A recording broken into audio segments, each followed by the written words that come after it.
the first year, and by a year and a half, you're within the sampling error, so her happiness is no longer associated with my happiness. Interestingly, unlike the obesity results, we find that it matters how far away Denise is from me.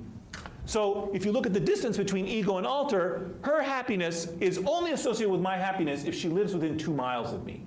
Once you get beyond that, the ego-alter pair, her happiness is no longer associated with my happiness. And this is, we think, because for her happiness to cause my happiness, I have to interact with her, right? I have to get, be happy.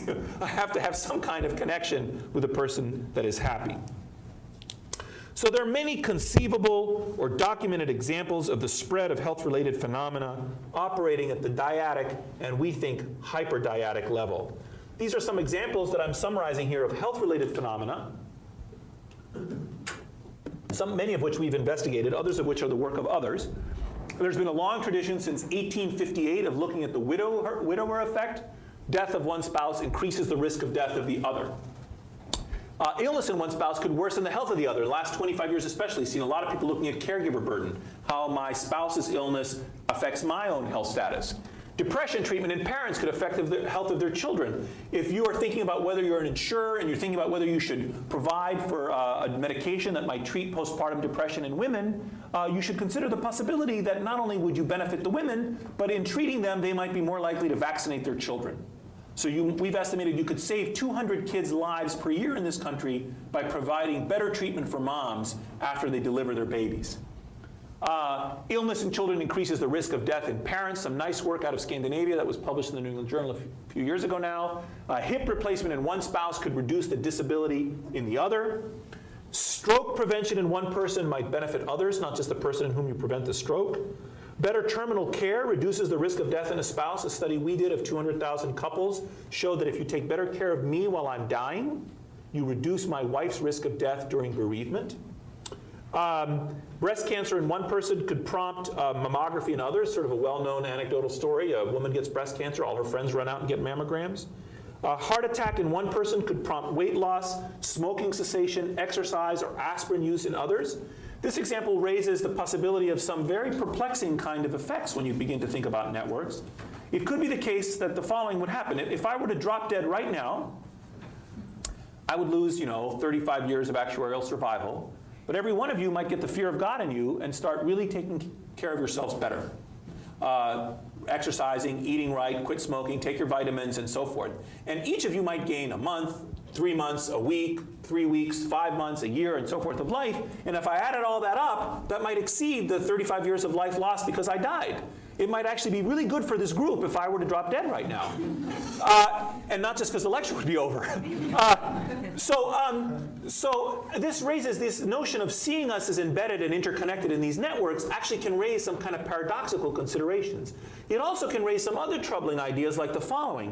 When organ transplantation was first invented in this country in the early 1950s, there was a kind of bias towards giving the scarce organs to the family man.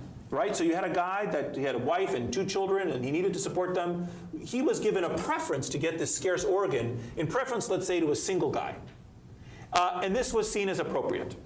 After a while, however, this was considered to be unethical. Shouldn't be allowed. We really shouldn't privilege someone based on this kind of a circumstance.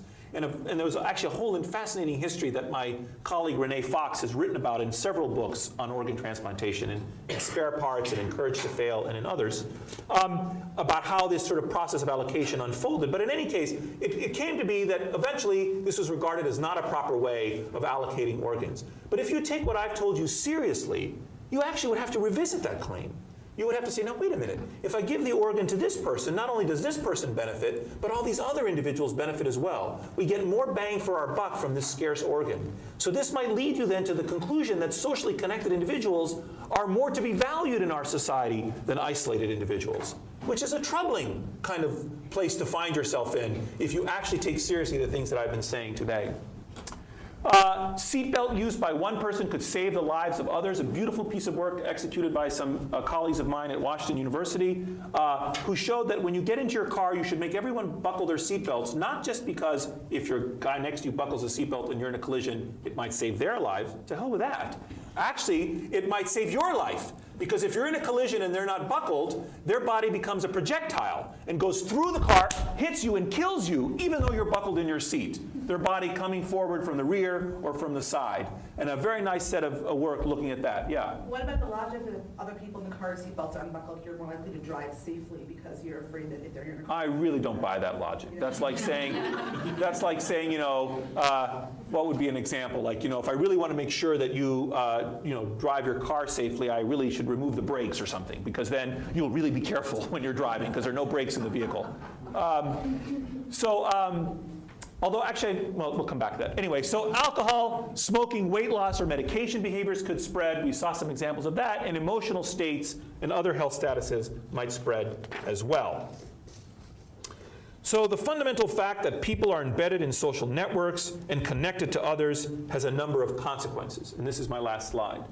Health, healthcare, and health behavior may have specific interpersonal collateral effects. Second, it means that something known as health externalities can arise. The classic example of economic externalities is, of course, the industrial polluter. You're a factory and you're making widgets, you pollute the environment, and the cost is borne by the people that are downstream, and it's not reflected either in your balance sheet or in the price of the widgets that you manufacture. So the transaction is between you and the people that purchase the widgets, but there's this other person that's harmed, the people who live around the factory, these externalities that bear the price of these externalities. Or the other classic example is home improvement. You go to your house, you work and fix up the yard, or you paint your house, and your neighbor's property value goes up as a result. Strictly speaking, according to economic theory, you should go and tax your neighbor to acquire back some of this benefit that you've caused. But what I'm interested in is not in economic externalities, but rather in health externalities. How is it what happens to me affects the health of others to whom I am connected? And finally, it means that social, clinical, and policy multiplier effects may result. And by multiplier effects, I mean that health-related occurrences can arise as a result of the existence of social networks and can have cascade effects within social networks that spread out from and back to the affected individual. Behavior changes, clinical care, and policy maneuvers can have important effects beyond the individuals at whom they're directed. In short, health, healthcare, and health behavior are collective, social network-based phenomena. Thank you.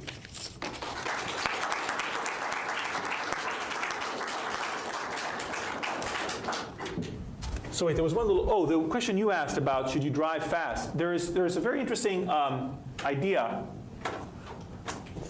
that we've made all these improvements in the last 50 years. There was some, I think it was a paper in, was it in the American Economic Review or QJE, I can't remember, on the following set of observations. Over the last 50 years, we've made huge improvements in highway safety. We have mandatory seat belts. We've got airbags and seat buckles and all of these things. But our fatality rate from motor vehicle accidents hasn't moved that much.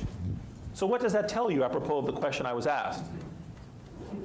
People are driving less responsibly. That's right. Because of all of these safety features, people are driving less responsibly. So people, you still have the same it's like a hedonic treadmill again. We keep improving safety, but people then get more and more reckless as a result. So on average, we never make much progress. Yeah, other questions? If we have any questions, please wait for the microphone. Well, I guess two things. I mean, on that one, there are other benefits. We get places quicker. I mean, yes. We just I'm not saying we should dispense with safety, No. But the highway improvements. Yeah. It's just that the benefit comes elsewhere. I was just wondering what the role of television was in your thoughts about these social networks. So, for example, when you said, I was worried about patient zero, and I felt bad for you when I saw the graph. I was thinking Oprah. I mean, God bless her with all of her weight fluctuations and how influential she's been. I mean, television penetration was probably changing over the course of your sample. But that should affect everyone in a secular way, right? It shouldn't really, you're right, there's no doubt television affects weight. I think, like, just thinking of the regression, there's an interaction on these contagion effects for whether you have a television or not. I would argue that the strength of those social ties that you measure person to person are muted when the person to person ties become a smaller fraction of all of the interactions they have. So this was I was a little kid in the 70s, and, you know, I no longer had people babysitters. I had the television babysitter. Yeah. So you measuring these things, you're going to miss the fact that